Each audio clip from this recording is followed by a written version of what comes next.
Mahigit 1,000 pa raw ang posibleng makasuhan sa flood control scandal. Ayon yan sa Independent Commission for Infrastructure o ICI. Nasa frontline ng balitang yan, si Gerard de la Peña.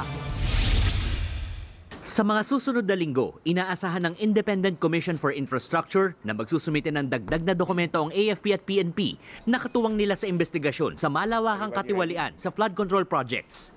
Kaya ayon sa komisyon, posibleng umabot sa 1,200 ang makakasuhan dahil sa flood control scandal. Isipin nyo na lang, one ghost project will involve easily 15 individuals to be accused.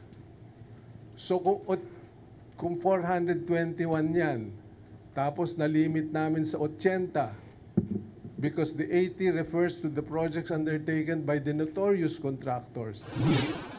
Aabot pa raw sa hanggang 15 kaso ang ihahain ng ombudsman sa Sandigan Bayan bago matapos ang taon. Sorry ha, ombudsman. Malulunod ka rito ng papeles at saka referrals. Bukod dyan, ila-livestream na rin ng ICI ang mga pagdinig nila. Nakabatay raw ang guideline sa 1987 Constitution. Target ng komisyon na mapanood ang mga hearing sa Facebook o YouTube. The Independent Commission for Infrastructure, or ICI, hears and acknowledges the Filipinos' clamor for transparency. We are one with the people in its fight to hold accountable those responsible for the anomalous infrastructure projects.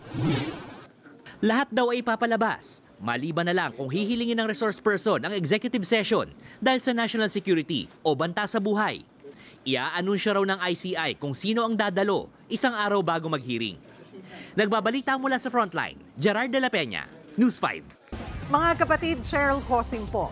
Maging maalam at may pakialam sa mga napapanahong issue at headlines. Mag-follow at mag-subscribe na sa social media pages ng News 5.